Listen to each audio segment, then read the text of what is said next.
Thanks, Anais. It is a pleasure to co-moderate this evening's debate on a topic that touches everyone in Canada. Before we get started, I'd like to acknowledge that I'm joining you from Treaty 1 territory here in Winnipeg, the traditional territory of the Anishinaabe, Cree, Oji Cree, Dakota, and Dene people, and on the homeland of the Métis Nation. And I'd also like to acknowledge the Vote Housing Coalition that has organized this evening's debate. Vote Housing is a national campaign designed to raise key issues of housing affordability and homelessness during this election. Led by the Canadian Housing and Renewal Association, the Canadian Lived Experience Leadership Network, the Canadian Alliance to End Homelessness, and the Cooperative Housing Federation of Canada, and with over 15,000 supporters and over 200 endorsing organizations, Vote Housing is one of the largest electoral coalitions ever put in place to draw attention to housing. Now, for tonight's debate, we've solicited questions from our Vote Housing supporters in advance, and those suggestions have been incorporated into the questions. And due to time constraints, we're unable to accept questions from the online audience. Audience members are welcome to insert comments in the chat box, but we would ask you to keep those comments respectful and as non-partisan as possible. Monitors will remove any comments that are deemed offensive. There's simultaneous translation available for this evening's debate, so audience members are welcome to watch the event in either English or French. The candidates are also welcome to speak in whichever language they prefer. In addition, a closed captioning option is available for those who are hearing impaired. Simply click on that closed captioning button for those who wish to access this option. I'll now turn it over to Jordan to describe the format and introduce the candidates. Dennis, thanks so much. And as Dennis mentioned, as Anais mentioned, I am joining you from Ottawa, which is the traditional unceded land of the Algonquin Anishinaabe Nation. And before I go over the format, I'd also like to acknowledge that this debate falls on the second night of Rosh Hashanah, which is the Jewish New Year. And so for anyone celebrating, for the Hebrei out there, Hashanah Tova Metuka from all of us. So in terms of format, each party's representative will be given an opportunity for an opening statement. Dennis, Anais, and I will then pose questions in 5 key topic areas. Each of our debaters will have a chance to be the first to respond, and then the other 4 candidates will have a chance for rebuttal. Time limits have been set for each and for the rebuttal as well, and we, the moderators, will act as the referees to uphold those limits. Now, after each response, we'll allow for some leeway for further discussion before moving on to the next question. And at the end of the debate, obviously, each candidate will be given 1 minute to make a closing statement. So with that, I'd now like to welcome, in alphabetical order, our candidates. So first is Ahmed Hussein with the Liberal Party. He is the candidate for York South-Weston in Ontario, and he's also the Minister of Families, Children, and Social Development. Mr. Hussein, welcome. Jenny Kwan is the New Democratic Party candidate for Vancouver East in British Columbia, and she was the NDP housing critic in the last parliament. Jenny, thank you very much. Welcome. Paul Manley is the Green Party candidate for Nanaimo Ladysmith in British Columbia as well, and he's also been the Green Party housing critic. Paul, welcome. Denis Trudel is the Bloc Québécois candidate for Longueuil Saint-Hubert in Quebec and was the Bloc housing critic. Monsieur Trudel, bienvenue. And Brad is the Conservative Party candidate for Mission Maxwell Fraser Canyon in BC. That's always a tough one for me to spit out. And of course, the Conservative housing critic. So thank you for each of you for being here. Anaïs, I turn it over to you. Je vais donc maintenant demander à chaque candidat, chaque candidate de faire une déclaration d'ouverture. Nous avons tiré les noms pour l'ordre et j'aimerais donc demander à Brad Viss de commencer par une déclaration d'ouverture d'1 minute. Je vous rappelle, 1 minute, vous êtes chronométré, so we will uphold the time. And I'd like to ask Brad Viss to start with a 1 minute opening statement. Good evening, I'm Brad Viss, candidate for Mission Maxwell Fraser Canyon. I join you from the traditional territory of Maxwell, right beside the beautiful Fraser River this evening. At the outset, I must share that my Lytton and Lytton First Nation constituents who lost everything and are living out of campgrounds and hotels didn't want this election, and I'm just standing with my constituents who lost everything from the devastating wildfires that are still plaguing the province of British Columbia. In June, I tabled a motion on housing affordability, calling on the government to address the crisis in Canada. The Liberals voted against it. Liberal mismanagement has resulted in the current situation. Canadian housing has never been more expensive. Canada's Conservatives recognize the severity of our nationwide housing affordability crisis across the entirety of the housing continuum. We have a recovery plan to get homes built and empower Canadians to own a home in their lifetime. We want to build 1 million homes in 3 years, root out corrupt activities in real estate, arrest and stop the inflationary impacts of foreign buyers. Yeah, and we want to put forward a for Indigenous, by Indigenous housing strategy and tackle homelessness with a housing first approach focused on mental health and opioid addictions. Thank you very much. Merci. Donc, je passe la parole à Monsieur Denis Trudel. 1 minute pour vous. Merci à tous. Écoutez, je suis très heureux d'être ici ce soir. Merci à la coalition Votez Logement pour avoir organisé cet événement. Écoutez, c'est fondamental. Je voudrais saluer les gens du réseau, le RQOH au Québec, la Fédération d'habitation coopérative du Québec, le FRAPRU qui est là, avec qui j'ai travaillé beaucoup depuis 1 an ou 2, la table des groupes de femmes, le RCIC, le réseau Solidarité d'urgence du Québec. Écoutez, vous avez poussé avec toute la coalition Votez Logement pour qu'on parle plus de ces enjeux-là. Vous savez, je nous invite ce soir, en fait, à être généreux dans nos propositions. Parce que moi, si je regarde en ce moment, là, il y a la crise sanitaire, il y a la crise climatique, puis il y a la crise du logement. Puis je ne sais pas dans quel ordre on devrait mettre les priorités dans cette campagne électorale-là. Mais c'est 1, 2, 3, comme vous voulez. Mais la crise du logement, c'est fondamental. Au Québec, on le vit durement. Moi, c'est quelque chose qui m'a frappé en tant que porte-parole du logement depuis 1 an.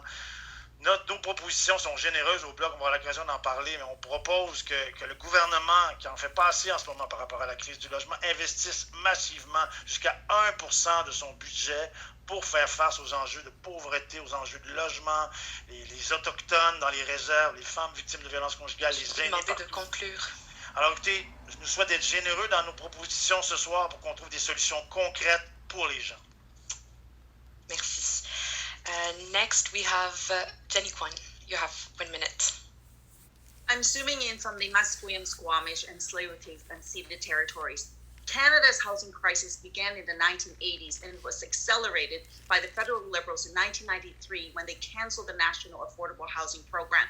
As a result, Canada lost more than 500,000 units of affordable housing that would otherwise have been built.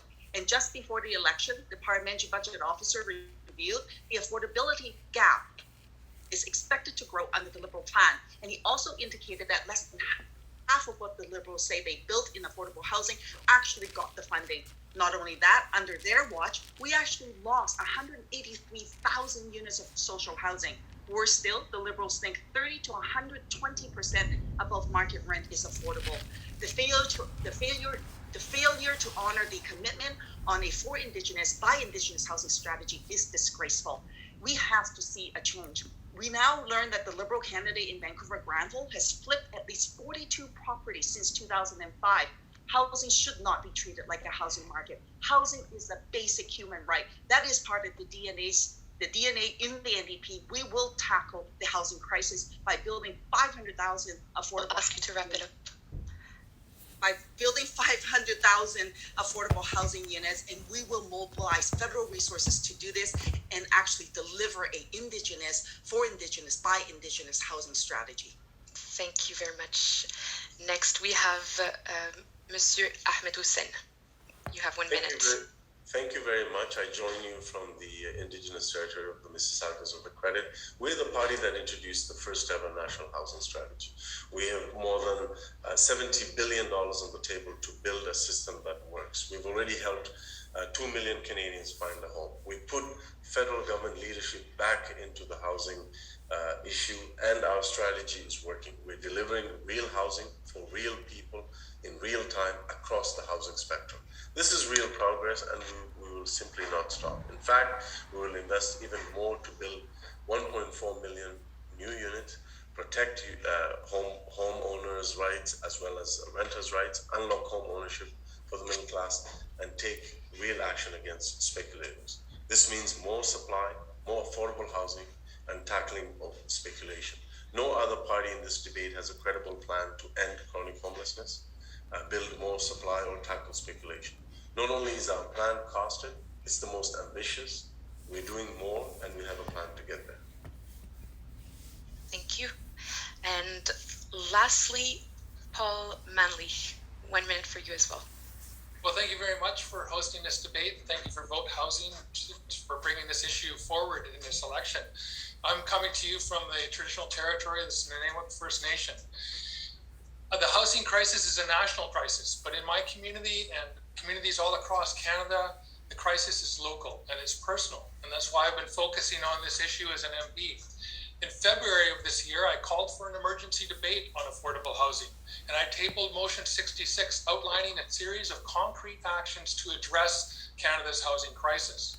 During each election cycle, we hear big promises about building large numbers of affordable housing units, but we cannot build our way out of this crisis without addressing the root causes of it. Motion 66 called for strong regulations against tax evasion, money laundering, predatory investment in housing, including foreign investment and big corporate investors. It called for protection of existing affordable housing stock and for government to focus on spending on nonprofit and cooperative housing.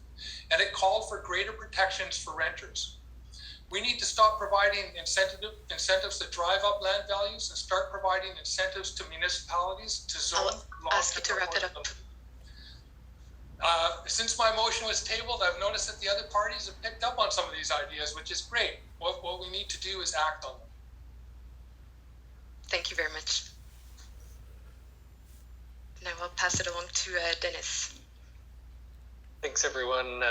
So we'll get into the first round of questioning here, starting with Mr. Hussain. For many years, the federal government has talked about putting in place an urban, rural, and Northern Indigenous housing strategy. In May 2021, the House of Commons Standing Committee on Human Resources issued a report calling on the federal government to implement just such a strategy that would contain both dedicated resources and an Indigenous-led governance structure. However, to date, there has been no such announcement. If your party wins, will you commit to announcing an urban, rural, and Northern Indigenous housing? And if so, what is the timeline and how much money would you dedicate to it?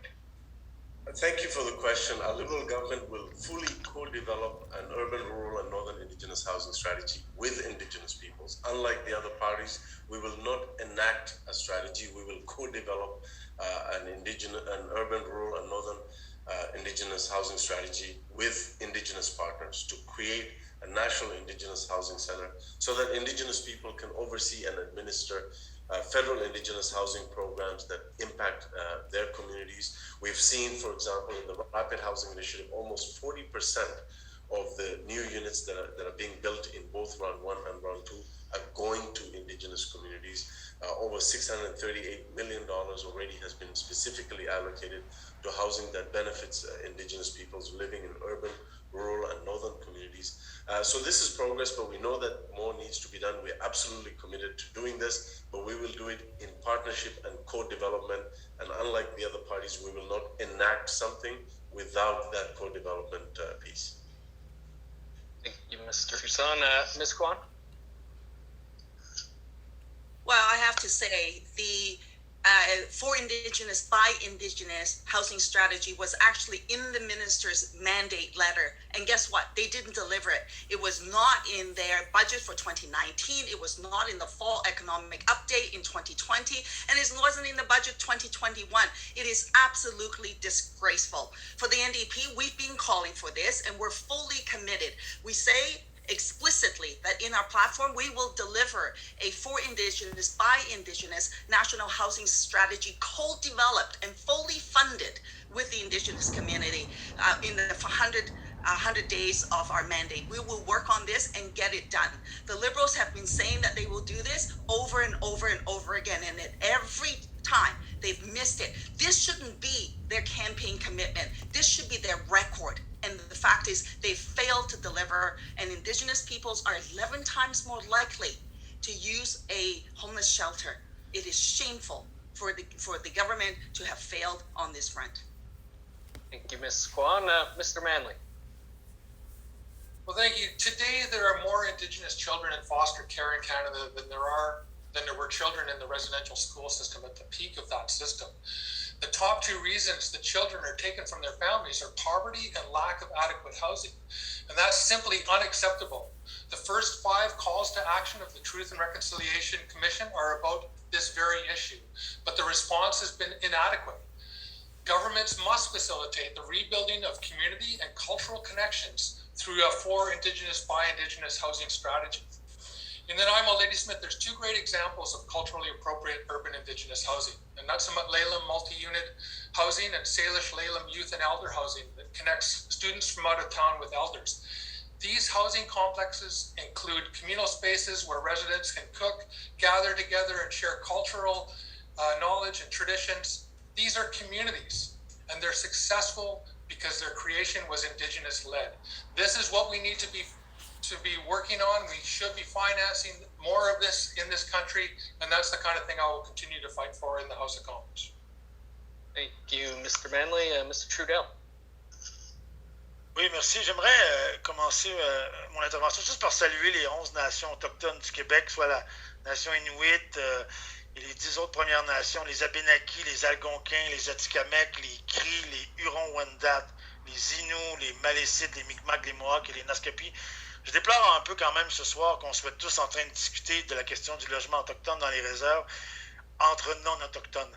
Au-delà des mots, au-delà des citations sur on est sur un territoire non cédé, tout ça, concrètement, on est des non-autochtones qui vont décider du sort des autochtones. Ce qu'il faut faire, c'est l'Assemblée des Premières Nations du Québec et du Labrador demande 3,9 milliards pour le logement sur les réserves au Québec. Le Bloc québécois, on est derrière ça. 3,9 milliards pour le logement des Premières Nations, plus 400 millions pour le logement Inuit. C'est absolument déplorable. C'est comme un tiers-monde à l'intérieur du Canada. Les images de 2-3 familles dans des logements surpeuplés au lac Simon ou en nord de l'Ontario, dans le nord du Manitoba, le manque d'eau potable. Je veux dire, on devrait tous arrêter de discuter là, puis agir maintenant. C'est une tragédie au sein même de notre pays. La discussion, c'est bien, mais ça prend des actions maintenant. Il faut régler ce problème. We'll have to leave it there. Thank you for that. Mr. Viss. Yeah, I'm very pleased that in the Conservative plan to secure Canada's future, we've made a very strong commitment to a for Indigenous by Indigenous housing strategy. During the committee study that you referenced in the opening question, the parliamentary budget officer outlined that there's a $636 million annual gap. I wrote in our opposition report that we want to fund a for Indigenous by Indigenous plan with sustainable funding at a level commensurate with what was outlined by the parliamentary budget officer. As a member of parliament that represents 31 Indigenous bands and many different nations from the Statlium down to the Stalo here on the Lower Fraser, I've heard loud and clear from my constituents that it's time for the federal government to get out of the way, and this is a great pathway to reconciliation, and I'm going to fight for this strategy to be implemented. Thank you. Thank you, Mr. Viss. Thank you all. All right, I'm going to move on to the next portion of our debate, and it's the issue of homelessness. And specifically, I'm going to look at the 2020 throne speech. And in that speech, the government promised to put an end to chronic homelessness in Canada. However, it did so without a strategy or a timeline. So my question to each of the candidates is this: is if your party wins after September 20th, will you maintain this commitment? And if so, what would be your party's strategy to end chronic homelessness? And what would be the timeline to do so? And we'll begin, on va commencer avec M. Trudell. Merci. D'abord, merci beaucoup. Écoutez, d'abord, je voudrais mettre quelque chose au clair. Là. On ne mettra jamais fin à l'itinérance. Ça n'arrivera jamais. Okay? À moins qu'on change complètement le système, mais ça n'arrivera pas. Pourquoi? À cause de la toxicomanie, des problèmes de santé mentale. Ça n'arrivera jamais. Ce qu'il faut, là, c'est offrir du soutien en hébergement pour les populations itinérantes qui existent déjà, puis du soutien psychologique pour les populations. Parce que vous savez, un itinérant qui est dans la rue depuis 10, 12, 13, 15 ans, tu lui offres une clé, tu dis voici un 2,5, puis bienvenue chez vous, merci beaucoup, bonsoir. Mais 3 mois après, il va être de retour sur le trottoir, il va être de retour dans la rue. Il faut lui montrer comment faire un budget, comment brancher le Wi-Fi, comment s'abonner à Vidéotron. C'est toutes des choses de base dont il n'y a plus idée parce qu'il est sur le trottoir depuis 10-12 ans. Ça prend du soutien psychologique. Plus, on ne parle pas de santé mentale. Donc, puis ça ne prend pas juste du soutien en logement. Nous, au Bloc québécois, on demande depuis longtemps les transferts à santé. Il y a beaucoup de santé mentale dans les rues, à Montréal, à Gatineau, à Winnipeg, à Vancouver. C'est une des grosses problématiques liées à l'itinérance. Si on n'en demande pas les transferts en santé pour pouvoir soigner les gens, on n'y arrivera pas. On demande depuis longtemps, le fédéral s'est désengagé de la santé. Ça aiderait les problèmes d'itinérance dans nos rues. Puis il faut être plus généreux pour loger nos gens. Encore là, c'est du logement social que ça prend, pas du logement abordable comme la stratégie fédérale le fait depuis des années. Ça prend du vrai logement social pour loger les plus démunis d'entre nous. Thank you very much. Merci. Mr. Manley, the floor is yours. Thank you. Poverty, discrimination, and trauma are at the root of chronic homelessness. People are judged when they're trying to find housing. The people who are most likely to experience chronic homelessness suffer from mental health and addictions. And that's why we need supportive housing. We need a housing first strategy. We also have people who are marginalized and living on fixed incomes that face greater challenges to securing safe, long-term, affordable housing. Income security is key. It's a key aspect of ending chronic homelessness. And our current system of addressing poverty is also a process of judgment, determining who are the deserving and undeserving poor. And that's why the Green Party has been pushing for a guaranteed livable income that would remove the bias and end extreme poverty. We have bias in the system. A guaranteed livable income would remove that and create an income floor under which no Canadian could fall. We need to increase the amount of supported housing to ensure that people who face specific challenges have their needs met, and we need to finance that. Thank you, sir. Mr. Hussein? We're the only political party that has publicly committed to ending chronic homelessness. During the pandemic, we've doubled the investments for reaching home to the tune of over $600 million, something that the stakeholders have called a life-saving investment.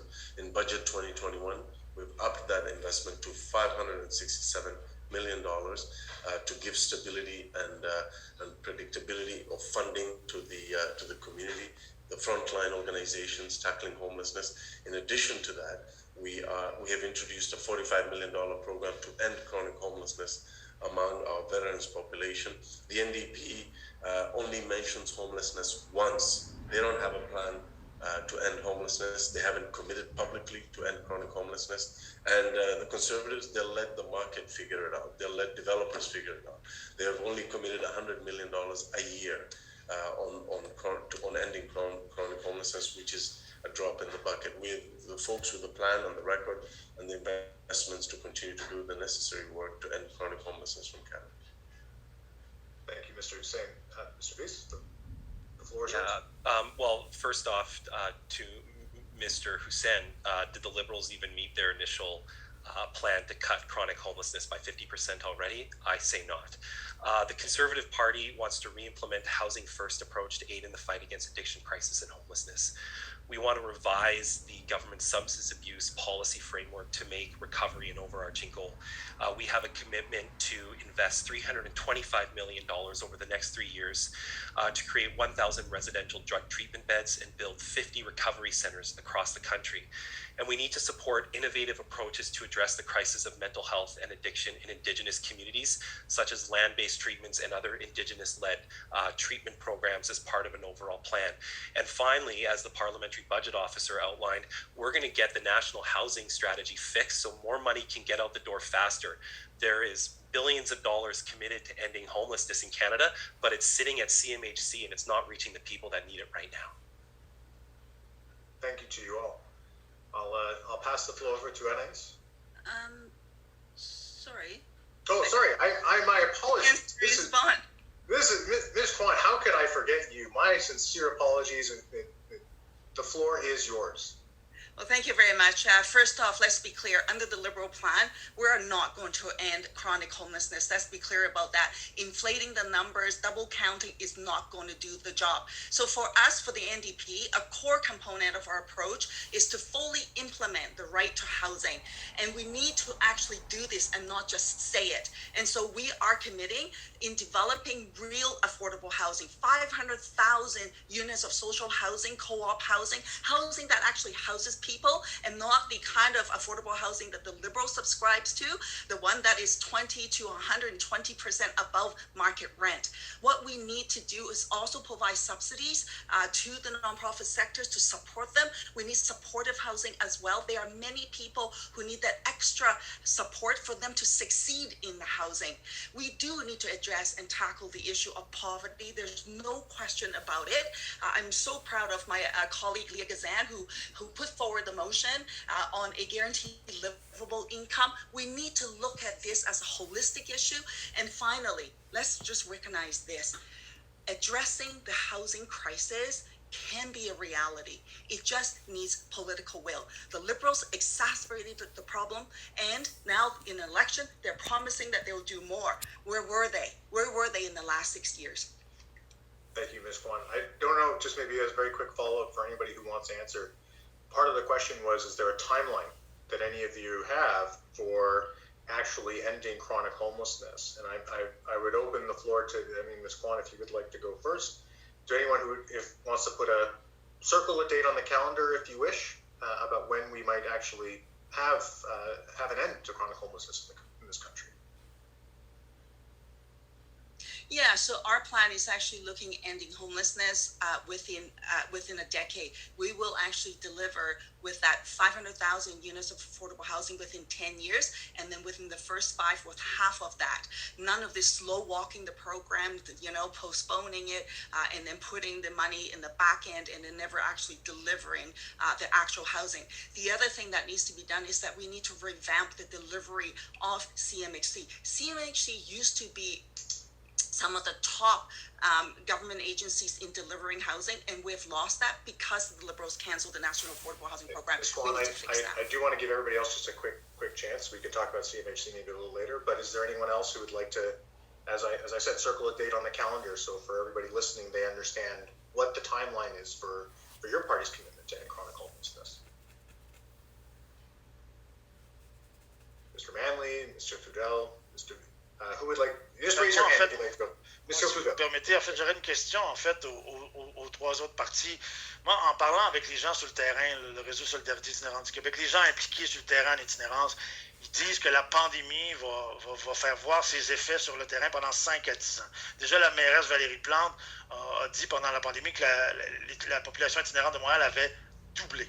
Là, il y a eu des fonds là-dessus. Les libéraux ont été possiblement. Il y a eu des fonds livrés spéciaux pendant la pandémie pour faire face. Ici, dans ma circonscription à Longueuil, il y a une halte, ça s'appelle la halte du coin. Il y a une ressource en aide à l'itinérance 24/7 à haut seuil d'acceptabilité qui a vu le jour. Mais ces gens-là, ils attendent de la prévisibilité. Ils veulent savoir s'ils vont pouvoir survivre à la pandémie. Quand ça va se terminer, il va y avoir encore un financement. C'est le financement que demande le réseau Solidarité itinérance du Québec à hauteur de 106 millions juste pour le Québec pour toutes les prochaines années pour faire face aux enjeux. Est-ce que les 3 partis ou les 4 partis qui aspirent au pouvoir dans cette élection peuvent répondre à la demande du réseau Solidarité itinérance du Québec ce soir? I think I saw Mr. Manley, Mr. Deese, and Mr. Hussain, so we'll go in that order that I saw people's hands. So Mr. Manley, then Mr. Deese, and then Mr. Hussain. Well, my point is that we're not going to end chronic homelessness unless we deal with the structural problems that we have in this country with predatory investment. So we have, there's some bad actors in real estate investment trusts. We have hedge funds, corporate landlords who are buying up affordable housing and flipping it into market rate far faster than we can build affordable housing. And so people are living in crisis mode. And I've seen it here in my own community, and I know that this is happening right across the country. And if we don't deal with those structural issues, any program that we have to build more affordable housing and more supportive housing is going to be a losing battle. So we need to deal with those structural issues, and we need regulation in the housing market. We need to regulate foreign investors who are using Canada's real estate market. Mr. Manley, sorry, well, actually, I kind of do mean to cut you off. My apologies, but I did want to make sure that Mr. Goose and Mr. Hussein have a chance to respond as well. Fair enough. Yeah, I'd say that Mr. Manley's correct to point out until we address some of the structural issues, we won't be able to put a date on ending chronic homelessness in Canada. It is my belief that the first thing that we need to do is to empower Indigenous Canadians through a reconciliation process to take control of their own unique housing needs.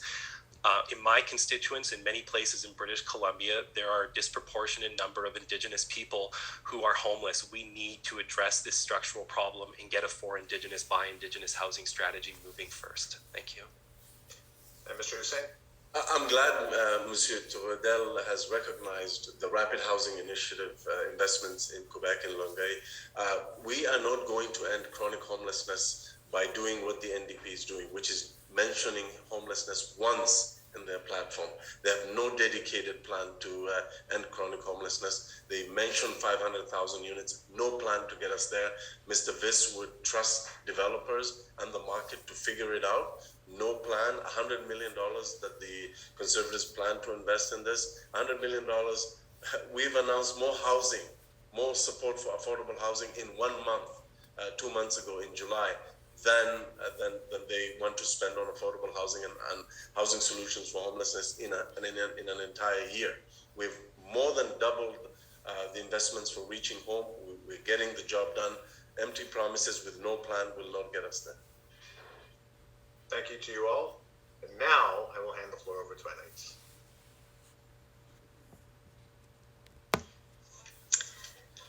Thank you. I just want to say that the topic is affordable housing supply. And before this debate, we've asked supporters of the Vote Housing campaign to send in questions. And one of the most repeated questions, and I see it now in the discussion as well, what we received the most repeated, was with respect to the supply of housing that is geared towards people's income. So simply put, there is not enough supply to meet demand, especially at a time when rents and costs for housing are skyrocketing. I'm going to ask you all, if elected, what would your party do to increase the supply of affordable housing and housing that is geared towards people's income? And I'm going to start with Brad Viss. Again, just as a reminder, you have 1 minute, and at the end we'll have a roughly 5-minute debate period. So, Mr. Viss, you're up. Yeah, thank you for the question. First off, the National Housing Strategy is bureaucratic and it's full of red tape. The Liberals have committed a lot of money, but it's not getting out the door. On August 10th, the Parliamentary Budget Officer said it only spent 50% of the funds that it had allocated to spend. The first thing that any government should be doing is looking at the structural issues with the current programs and making sure that they're working effective to get money out the door to the people that need it the most. Pent-up demand has resulted in pressure across the entire housing continuum as well, and renters are having a hard time finding a safe place to live. So we need to look at building more purpose-built rental as well. I look forward to further debate on this. Thank you. I'm going to pass the floor to, en fait, oui, Monsieur Trudel. Oui, merci. Ben, écoutez, il y a une solution assez simple pour augmenter. Il faut augmenter l'offre. Je me rappelle d'avoir posé la question à Mme Bowles, le président de la SCHL, quand elle est rentrée en poste au mois de mars dans un comité parlementaire. C'est comment on fait pour régler la question de la crise du logement au Canada. Il faut augmenter l'offre. En ce moment, les programmes du fédéral ratent la cible. On fait du logement abordable qui n'est pas vraiment abordable pour les plus démunis. Regardez, si on regarde la définition classique d'un logement abordable, par exemple, pour une ville comme Montréal, ce serait 1 400 $. Mais la moyenne des logements abordables que la SCHL finance pour Montréal, c'est des logements dans des prêts, dans les programmes qu'elle a, c'est 2 200 par mois. Qui Qui a des problèmes de logement à Montréal peut se payer un logement de 2200 $ par mois? Personne. Le bon programme, c'était l'ICRL qui visait dans la bonne cible, malheureusement sous-financé. 1 milliard de dollars à l'automne pour du logement social, du vrai logement social, ça c'était bon. Mais le problème, c'est qu'il y a eu 4 milliards de projets. Les gens, ils ne s'amusent pas à présenter des projets pour le fun. Ils ont présenté des vrais projets parce qu'ils étaient conscients des vrais problèmes dans leur milieu. Puis la Fédération canadienne des municipalités demandait 7 milliards dans le même programme. Tout le monde trouve que c'est un bon projet. Est-ce que l'UNSUCN pourrait répondre ce soir? Est-ce qu'il s'engage? Est-ce que l'ICRL perdure dans le temps puis qu'elle soit mieux financée? Merci beaucoup. Madame Kwan, your turn. Well, if you really want to address the housing crisis and really target the people who are in need, then you need to build housing that is affordable to them. True social housing, co-op housing, not the kind that the liberals subscribe to or the conservatives subscribe to, the kind that says if it's 20 to 120% above market rent is somehow deemed to be affordable, because that's what the liberals are delivering under the one of the major programs, on the loan program. So we see it fundamentally differently, and we need to build a kind of housing that truly meets the community's needs and those who are in greatest need first and foremost.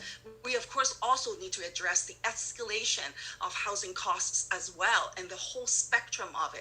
And so from that perspective, we also need to ensure that there are subsidies in place. The NDP has committed to ensuring providing those in need a $5,000 a year in terms of rent subsidies so that people can afford to rent the homes that they need.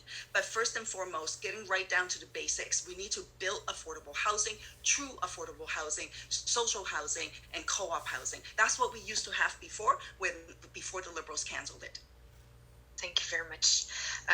Mr. Manley. Well, thank you. We need to start by protecting the existing affordable housing stock. So giant corporate investors are buying up affordable housing units and flipping them into market rate at an astonishing rate right now. That's the reason why we can't build our way out of this crisis. It's impossible without regulation of the housing market. Protecting existing affordable housing means buying up what is left and turning it over to the nonprofit and cooperative sectors. Another way to protect affordable housing is through national rent and vacancy controls to eliminate incentives for rent evictions. Nonprofits and cooperatives should be the main target for government subsidies to build new affordable housing, and new subsidized construction should have covenants to protect affordable housing into the future. The federal government should also incentivize municipalities to zone for non-market affordable housing.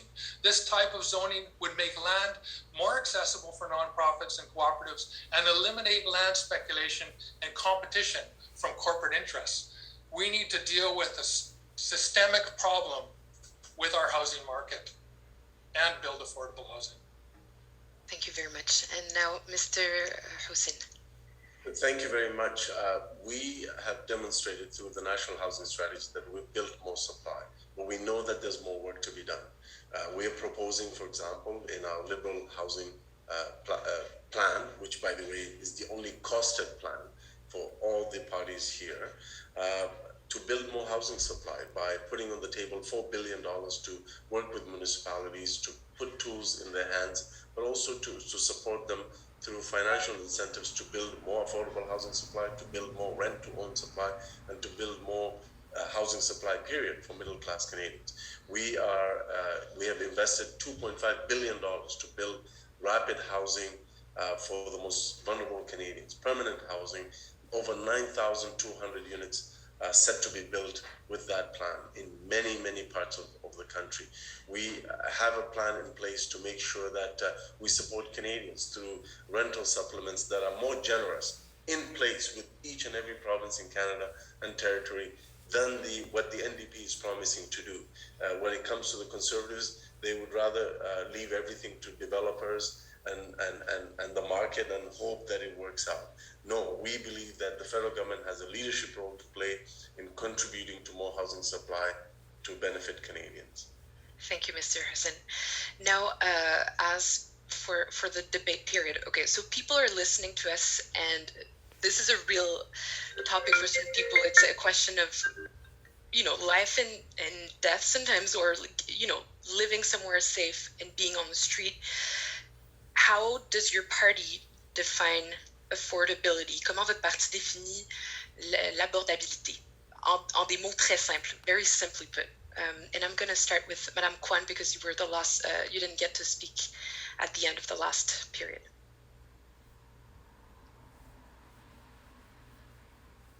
Sorry, can you hear me? Oh, okay, great, thanks. Well, how do you address this issue in terms of real affordability? You actually need to look at people's income, and then you need to make sure that the housing is affordable to them. Right now, as it stands, the cost of housing has skyrocketed, and the federal government has abdicated their responsibility in 1993 when they walked away from the National Affordable Housing Program. Imagine this, Canada lost more than 500,000 units of affordable housing, social housing, co-op housing that would otherwise have been built. That is a reality. Vancouver East had the largest encampment in the country, and people need that housing. They need true affordable housing, social housing, not the kind that the Liberals subscribe to. And we don't need Thank you. I'm gonna inflate their numbers as they have done. I'm gonna pass it. Sorry, budget officer. I'm gonna pass it to Mr. Hussein.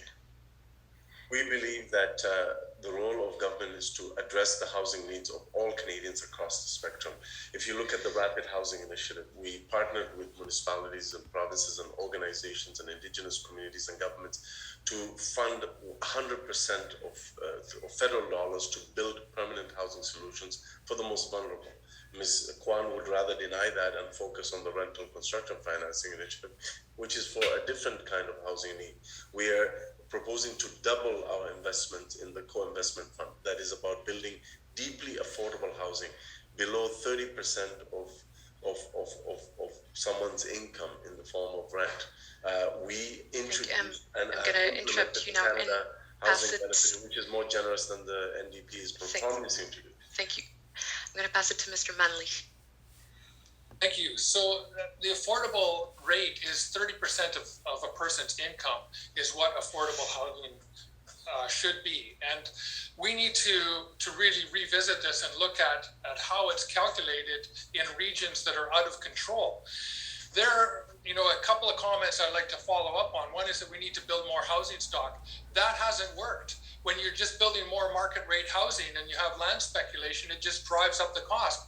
There's a couple of key problems with the National Housing Strategy in terms of incentivizing builders to build. And that is that the housing, after 10 years or 20 years in different cases, can go back to market rate. It just kicks the can down the road for affordability. Thank you. And right now we're seeing housing I'm going to interrupt you, sorry. In the 70s turned into market rate housing.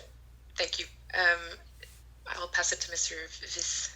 Yeah, I understand it that if you spend more than 30% of your income on housing, you are in core housing need, and affordable housing would be below that threshold. I live in a riding where housing has more than doubled in recent years. I represent constituents who have advanced degrees but can barely get out of a basement suite. And so I was wondering about how do we address affordability when I was in Parliament, and I asked the new president of CMHC, Romy Bowers, and I'm like, what's the single biggest thing we can do to address the affordability crisis in Canada? And on multiple occasions, she said to me, we need to build more. The fact is that as a country, Canada builds less than almost any other developed nation. We are slow at getting things done on this in Canada when it relates to the entirety of the housing continuum. If we want to make any dent, we have to get stuff built. Thank you. Monsieur Trudel, je ne sais pas si vous vouliez commenter sur la définition de votre parti et de ce que c'est que d'être abordable. Ben écoutez, en ce moment, il n'y en a pas d'abordabilité dans les programmes du fédéral. On va être simple. Il y a vraiment une grande différence d'approche par rapport à ce qui se passe au Québec et ce qui se passe dans le reste du Canada.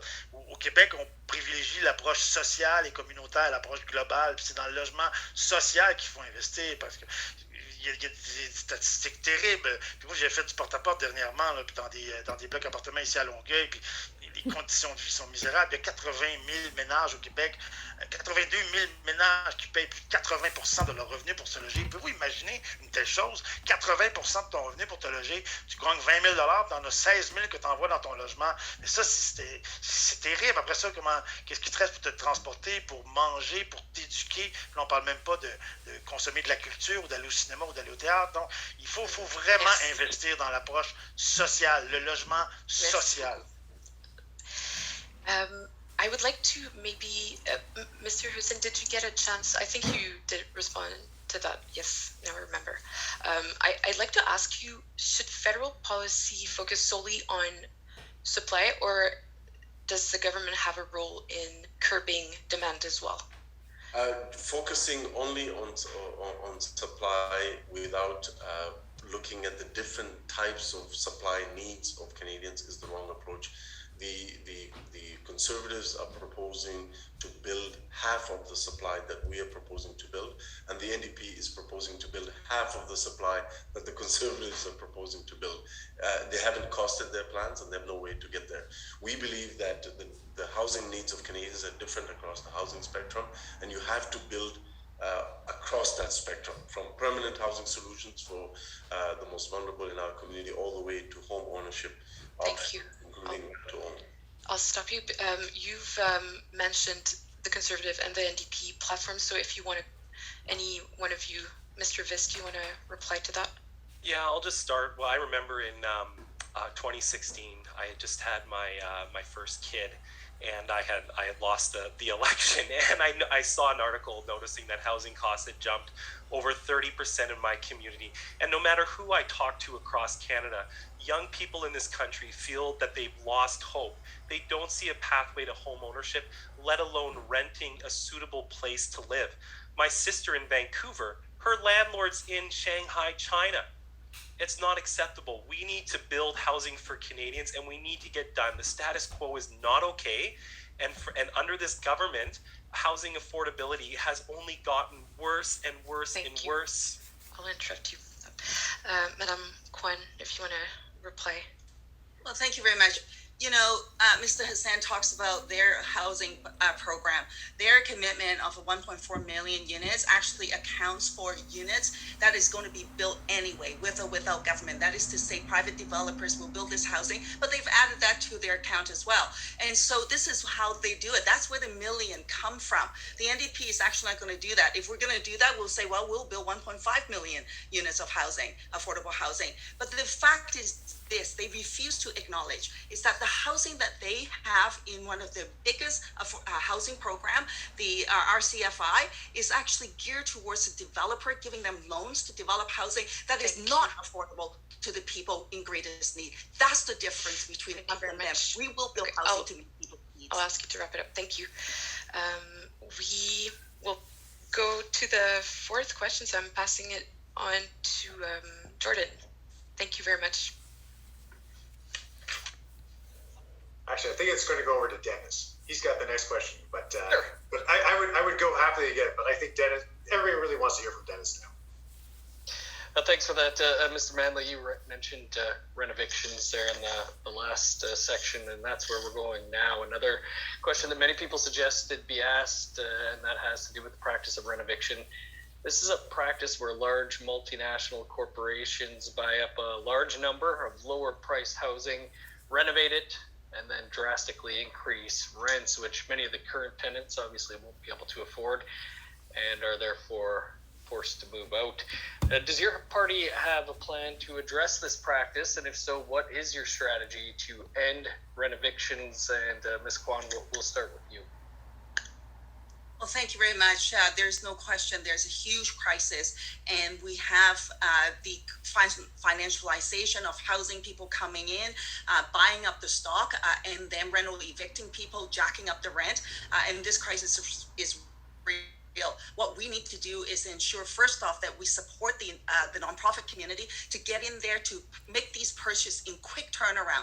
This is something that FCM, amongst others, had called for, and the government still refuses to deliver. This is something that the former UN Housing Rapporteur had highlighted as a critical issue that we need to get on with. And again, the Liberal government did not respond. So the NDP will come forward with measures with respect to that and fund the nonprofit sector to do this. What we also need to do, of course, is to address and come in with measures to address the financialization of housing, and not treat housing like a stock market. Look at what's happening with the Vancouver Granville candidate. He's flipped 42 properties since 2005. Is he paying even capital gains tax on this? He won't even answer that question.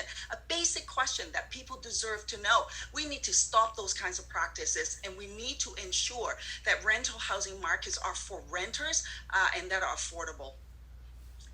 Thank you, Ms. Kwan. I forgot to stop my watch, so I think you were about on time there. Mr. Hussein, over to you. We are the only political party that is committed to taxing real estate income trusts. We're the only political party that is committed to banning blind bidding. We're the only party that will introduce a Bill of Rights to protect against unfair practices and big speculators. We will end foreign speculation that's driving up house prices, which the NDP will not commit to. Their tax is simply a fee for investment. We will introduce a new tax on house flipping.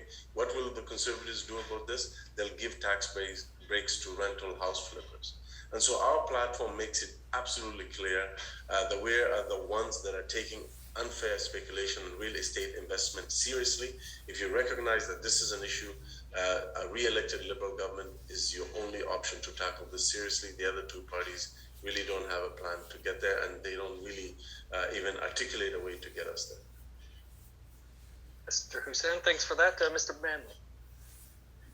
Well, thank you. And I'm glad to hear that the other parties are picking up on what I've been talking about in the House of Commons with Motion 66 and in debate about the predatory practices that we need to address to protect Canada's affordable housing stock, because we are seeing corporate investors, hedge funds, and real estate investment trusts who are engaging in predatory practices, rapidly buying up affordable housing stock, targeting working class neighborhoods, renovating tenants, and then renting at higher market rates in order to provide large returns for their investors. In many cases, this is affordable housing that was constructed with government subsidies in the 60s and 70s. Affordable units are being flipped at a faster rate than we can build them, and it's abundantly clear that we need to be regulating, because first and foremost, houses must be treated as homes and as a human right. People who rent their homes should not be forced to pay extortionary rental rates to line the pockets of wealthy investors. And so it's time for strong regulation in residential real estate, and it's time to close the tax loopholes that allow the world's ultra wealthy to use this as a tax haven by using numbered companies that don't show the beneficial owner of properties that are being snapped up. Thank you. We'll have to leave it there. Mr. Viss, to you. Yeah, we know that foreign buyers are impacting Canadian housing prices. Housing needs investment, but it has to remain affordable to Canadians. That's why in the CPC plan, we plan to ban foreign buyers while redirecting foreign capital to purpose-built rental housing. Take Burnaby in 2016, 2017. I think I remember reading a story, that a quarter of the new condos that were bought were purchased by non-resident foreign buyers. Many of where those condos were built around Metrotown and stuff used to be affordable housing or lower cost market rental housing. We need to do more to increase the stock of affordable rental stock in Canada, and we want to encourage Canadians as well through changes to the tax code to invest in purpose-built rental to give people safe and secure places to live. Thank you, Mr. Viss. Mr. Trudel. Merci. Bon, mes collègues racontent un peu n'importe quoi là, par rapport aux rénovictions, autant les libéraux, le NPD que les conservateurs. C'est une compétence provinciale. Il y a un tribunal arbitraire du logement au Québec qui gère ces affaires-là. Le fédéral ne peut pas agir là-dedans. Donc, vous avez des bonnes intentions, mais vous ne pouvez pas le faire. Par contre, ce qui est important par rapport à ça, c'est de ramener, sortir le logement d'une logique de profit. Ça, là-dessus, je rejoins mes collègues. Là, ça prend une taxe sur la spéculation immobilière, très important. Ce qu'on propose au Bloc, c'est qu'on rebrasse toutes les subventions qui sont faites pour le logement en ce moment, puis qu'on les donne aux organismes sur le terrain. Je rejoins ma collègue du NPD là-dessus. C'est eux qui savent sur les OBNL, les groupes de GRT, si eux avaient accès à des fonds pour acheter des logements, acheter des immeubles, les rénover, puis les sortir de la logique du marché, ça pourrait faire en sorte que globalement, le prix des logements à Montréal, partout à Gatineau, à Val-d'Or, ça pourrait descendre. Ça pourrait avoir un impact majeur. En ce moment, les subventions du fédéral vont beaucoup pour du logement abordable qui rate la cible. Il faut redonner des fonds aux gens qui sont vraiment sur le terrain, puis leur donner une possibilité d'acheter des logements pour les sortir du marché. Parce que quand on laisse le marché aller tout seul, comme en ce moment, on voit ce qui arrive, les logements augmentent, il y a moins d'abordabilité, il y a surtout moins de disponibilité. Donc ça, il faut vraiment agir là-dessus. Mr. Trudell, thanks for wrapping up there. Just as a follow-up, and this was briefly touched on as well, but how does your party view housing? Is this something that you view as a financial asset or a human right? Ms. Kwan, we'll start with you again. Well, there's no question for the NDP that housing is a basic human right. The financialization of housing happens when housing is treated as a commodity and with the purpose of building wealth and investment, which of course, when that is allowed to happen, as it is happening right now, it challenges the progressive realization of the right to housing. And that's what we've got to stop, to allow for this. The Liberals say that they are going to bring in measures to address speculation. Look at what's happening with the Liberal candidate from Vancouver Granville. What are they doing? Are they calling him out? Are they condemning this predatory practice of flipping some 42 properties over since 2005? He's not telling people how many millions dollars he's made. He's not even committing, as an example, that after he gets elected, that he would stop this practice. How is this possible? Where's Mr. Trudeau on this question? Will he come out and condemn that action from his own candidate from Vancouver Granville? Mr. Hussain, to you.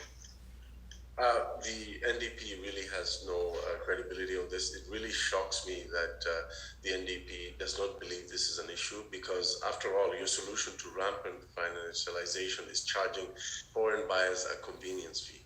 At least the Conservatives don't pretend to care. They have actually promised to make the problem worse by giving tax breaks to folks who are flipping homes.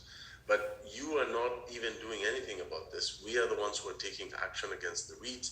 We're taking action by banning blind bidding.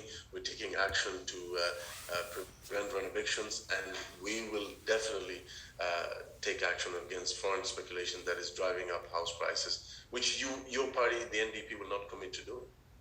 Sorry, where were you for the last 6 years? Sorry, Mr. Hussain, the question was, do you and your party believe that housing's a human right? Or Absolutely. We're the party that brought in, housing as a human right, the Housing Act, the National Housing Act. We are the party that put together a National Housing Council, and we commit to appointing a National Housing Advocate within 100 days of a re-elected government. So our record speaks for itself on this issue. Thank you. Mr. Manley, to you. I absolutely believe that housing is a human right, and it's been declared a human right by the United Nations. And Canada has signed on to agreements with the United Nations to recognize that housing is a human right, and we need to treat it as a human right. And we have smaller investors. We have a small real estate investment trust in my community that is very community minded, and they're not acting in a predatory fashion. But some of these large real estate investment trusts are monopolizing and destroying the housing market. And I just want to quote something from the Journal of Urban Affairs, the financialization of Canadian multifamily rental housing. And this is from Starlight CEO Daniel Drimmer, and he explained in 2019, we think there is definitely a housing shortage. We're almost a crisis level in Canada. And the good news for investors is there's no easy solution in sight. This is not good news for consumers. So they know full well what's going on, and they are encouraging this kind of predatory investment that is destroying our housing market. And so we need to regulate. We need to regulate because we cannot build our way out of this crisis. We need to build affordable housing, but we need to protect the housing stock that already exists. And we're losing units that were built with subsidies in the 60s and 70s. New subsidized housing needs to have covenants on it to protect it into the future.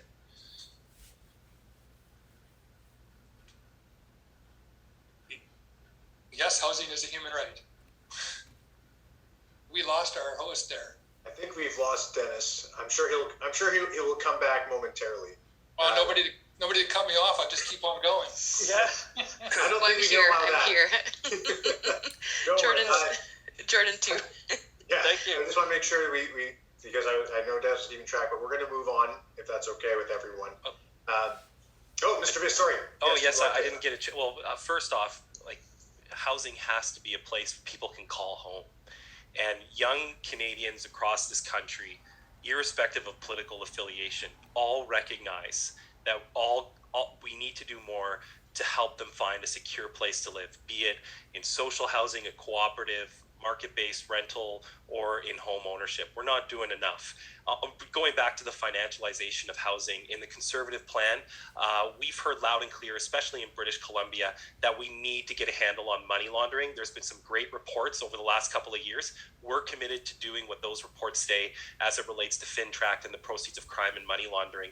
We want to establish a beneficial ownership registry for residential properties as well. We need to do more to stop negative influences from impacting the ability of young Canadians, especially from having a safe and secure place to live. Yeah, I see Dennis is back, but it's good to have you back, Dennis. Apologies, I thought it was all of you that had frozen, but looks like I got the boot there. So Jordan, I'll let you carry on here, as I don't know what all I missed. Awesome, thanks, Dennis. You've done a great job.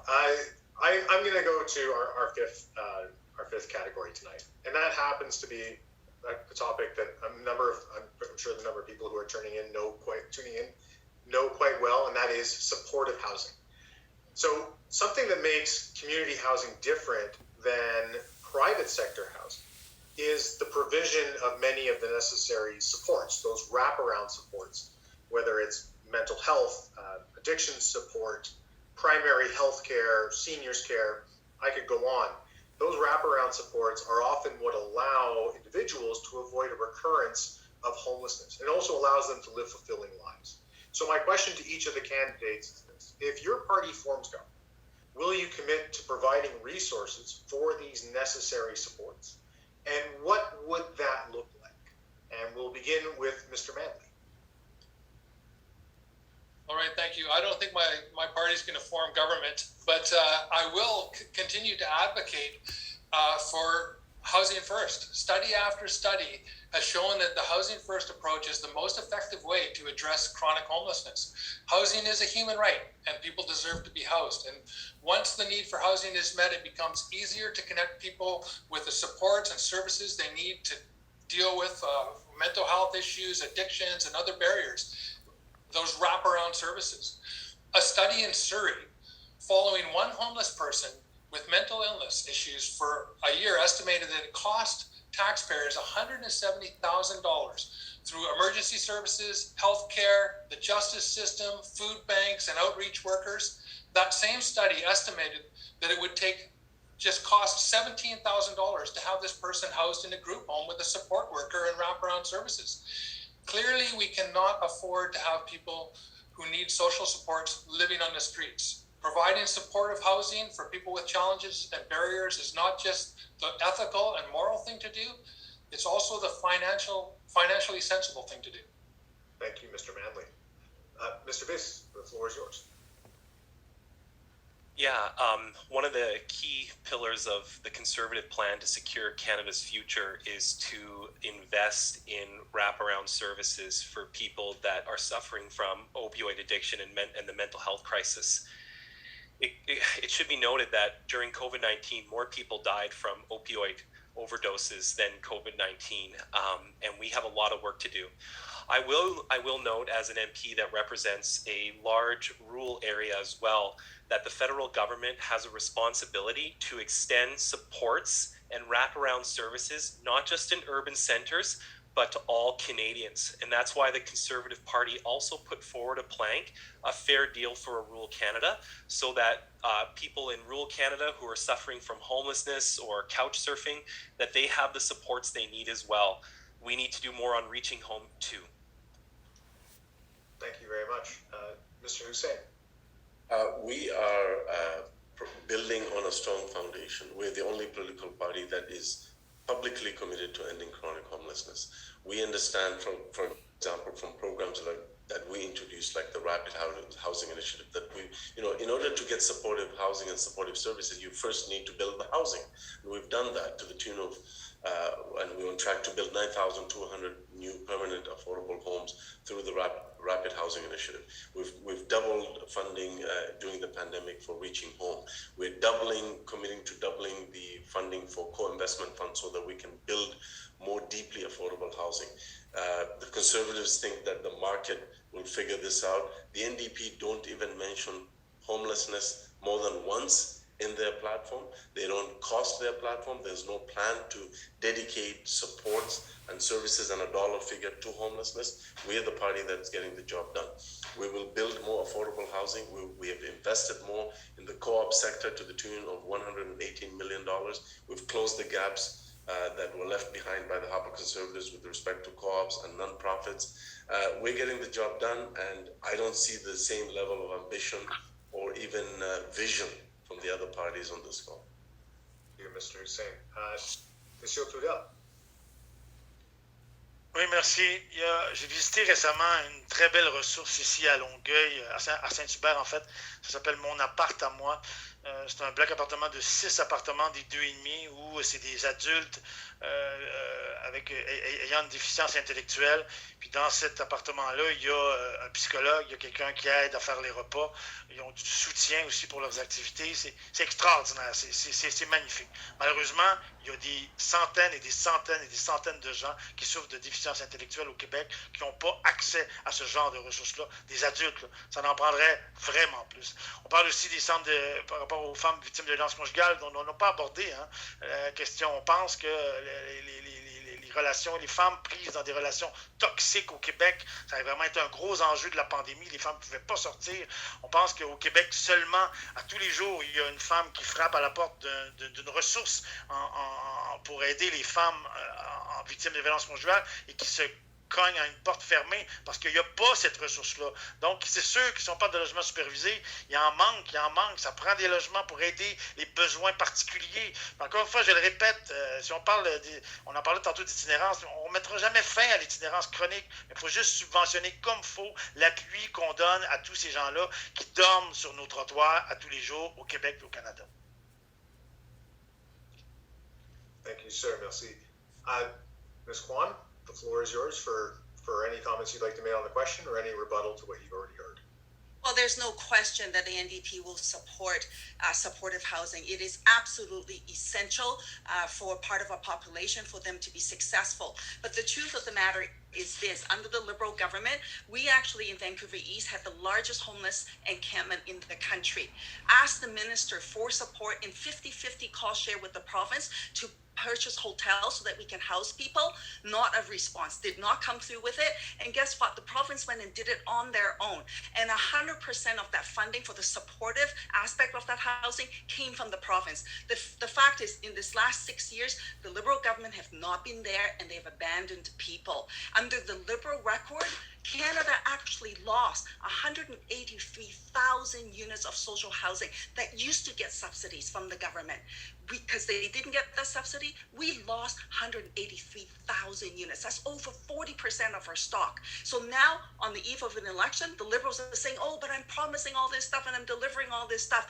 Really, where were you for the last 6 years? It's a little too late for you to say you would deliver now. Thank you, Ms. Swan. I do want to follow up just very quickly with each of you, because we're talking about how to support the people who are living in that housing.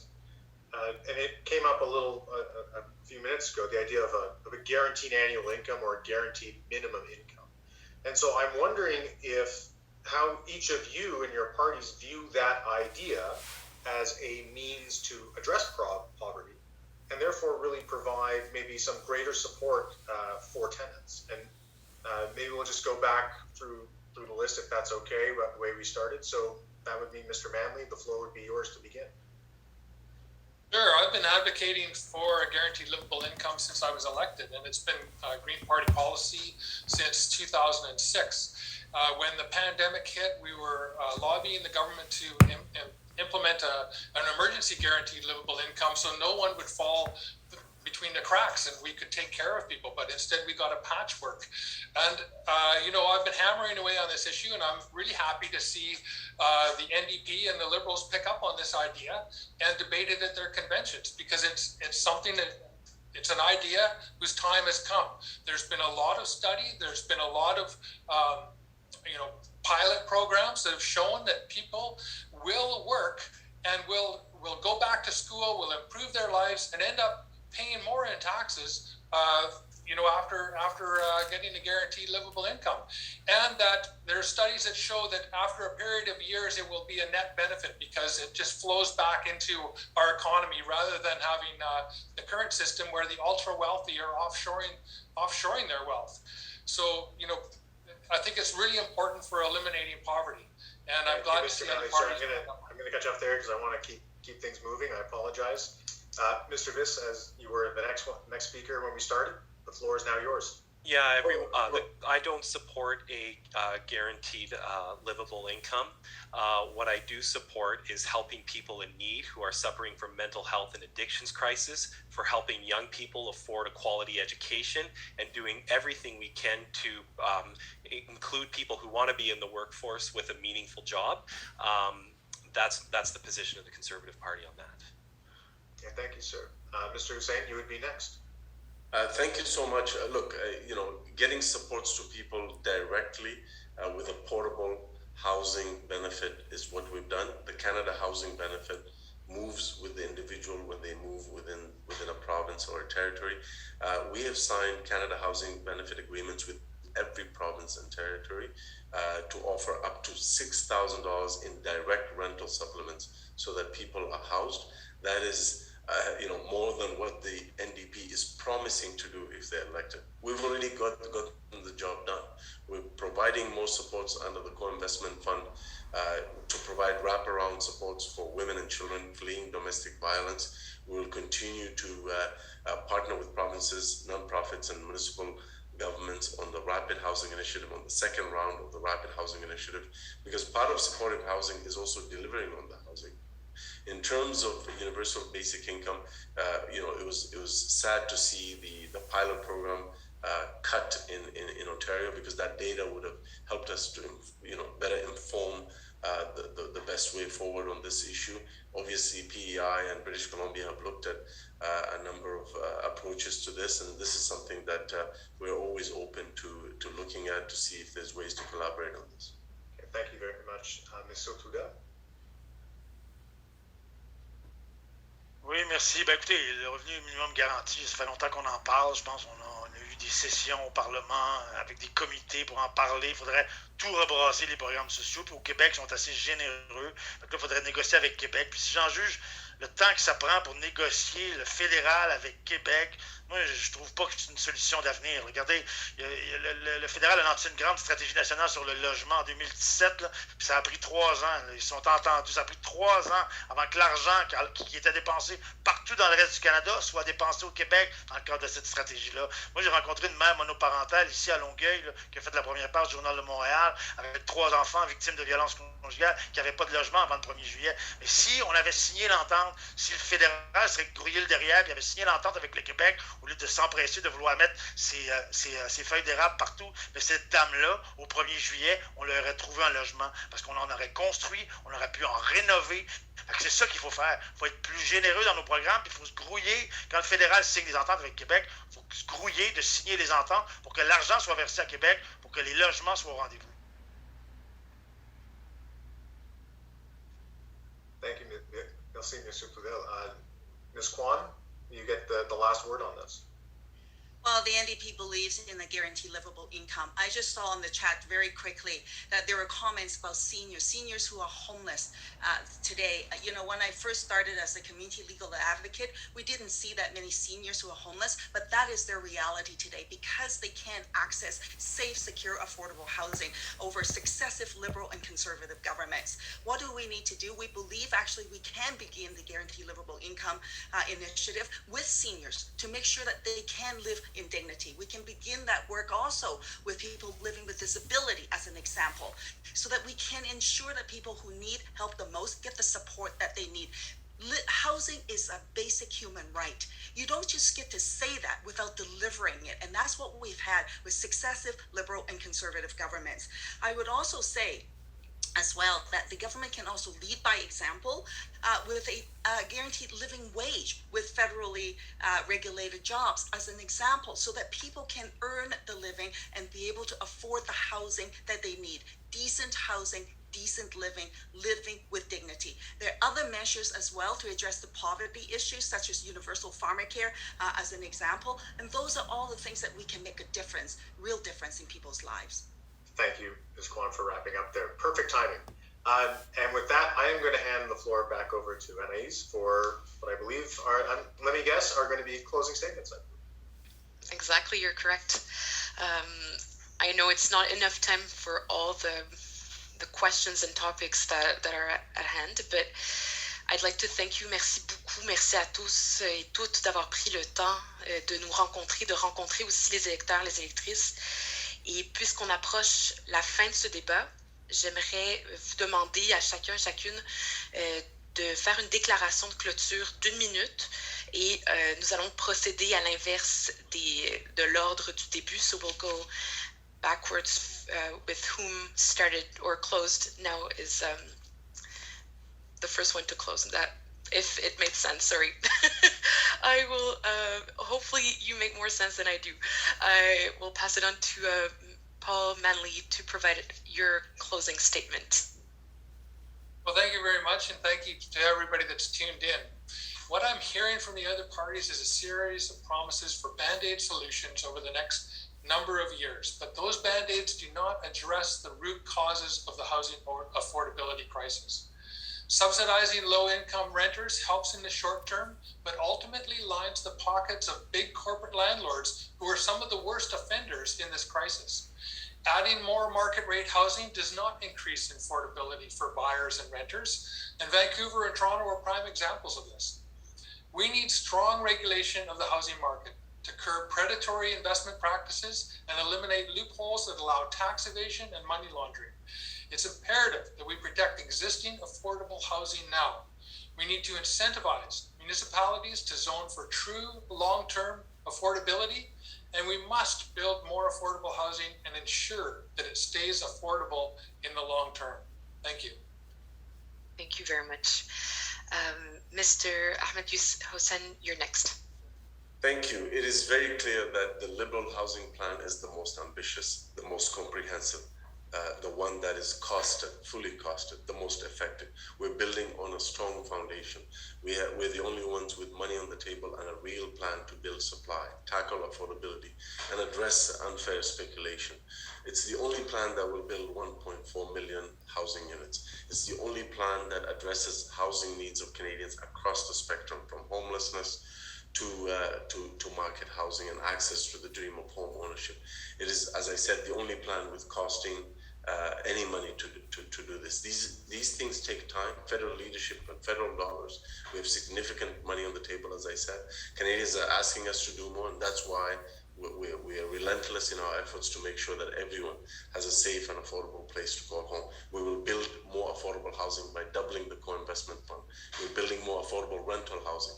We'll continue our strong efforts on the Rapid Housing Initiative and ending chronic homelessness and establishing an urban, rural, and northern Indigenous housing strategy. Quite frankly, I'm shocked at the lack of ambition and costing and planning by the other parties. There's no other, they can critique all they want, but no other party has ever committed this much to housing, and our record is strong, and we've re-established federal leadership in housing. Thank you very much. Next is Madame Jenny Kwan. The Liberals had 6 years to address the housing crisis that they helped create by canceling the affordable housing program in 1993. Instead of taking meaningful action, they're busy making empty promises and announcements. And it didn't matter that the government's mandate letter says that they will develop an urban indigenous housing strategy. There still isn't one. The promise of a housing advocate is yet to be fulfilled, and they have resorted to inflating their numbers. It's offensive and deceptive. Home flipping practices is predatory, yet the Vancouver Granville Liberal candidate flipped at least 42 properties, raking in millions in profits. And he won't even commit stopping this predatory practice if elected, and refused to answer basic questions if he has paid capital gains tax or evicted people from those properties. Mr. Trudeau won't condemn his own candidate's predatory practices based on this kind of record. Do you really trust them? You deserve better, and better is possible. Don't let them tell you that it can't be done. The choice is yours. Thank you so much. That was perfectly on time. Le prochain en lice, Monsieur Denis Trudel. Oui, merci. Ben, écoutez, je ne sais pas comment M. Husson peut faire pour se féliciter ce soir de ce que les libéraux ont fait. Je veux dire, regardez, il y a une étude du Frappru là, qui a été lancée il y a 2 ou 3 mois qui raconte que depuis 30 ans, le désengagement du fédéral dans le logement, ça a coûté 80 000 logements sociaux au Québec. 80 000 logements sociaux. Puis le fait de retarder la signature avec le Québec, ça a retardé des constructions qu'on aurait pu loger des gens maintenant. Il y a 40 000 personnes en attente HLM au Québec, 23 000 à Montréal, 2000 à Longueuil. Moi, je me promène dans les rues, là, puis c'est de la pauvreté, c'est des gens qui ont de la misère à se loger dans le porte-à-porte. Je ne sais pas du tout comment M. Husson peut ce soir arriver et dire « Bravo, on a tout fait ». Nous, ce qu'on demande, c'est que les gouvernements soient encore plus généreux dans ces offres de logements sociaux. On consacre maintenant 1% de tout le budget fédéral pour régler cette fameuse crise du logement. Je pense qu'on en a assez parlé ce soir. Ça prend des solutions concrètes, ça prend des gros investissements. La crise du logement est majeure, est importante, et ça prend des investissements à la hauteur de la crise qu'on vit. Je vous remercie, M. Trudel. And our last speaker tonight, Mr. Bradvis. Yeah, I just want to thank everyone for this excellent debate. I almost wish we had a little bit more time. Let me just turn back again to my riding of Mission Matsqui Fraser Canyon. We've gone through some of the worst natural disasters we've seen in a long time in Canada, and my constituents are suffering and looking for a safe place to live. And unfortunately, the Liberals had an opportunity to help the people of Lytton and Lytton First Nation, and they had the opportunity to put forward a for Indigenous, by Indigenous housing strategy, but they threw Canada into an unnecessary election when the NDP promised to support their government on key initiatives. The Conservative Party is looking for people's trust. We've put forward a very robust plan to secure Canada's future with major commitments to support Indigenous Canadians to meet their own unique housing needs and to support all Canadians with a plan to get Canada moving forward and to give Canadians a foundation of success moving forward. I want to thank all the participants tonight. It's been a real honor. Thank you so much. Thank you very much. Merci. Madame, Messieurs, c'est ce qui conclut le débat national sur le logement de ce soir. Et maintenant, c'est à vous tous, toutes, les électeurs, les électrices, de prendre votre décision le 20 septembre. Je vous encourage à exprimer votre voix en allant voter. So, turn it on to Dennis. Thank you.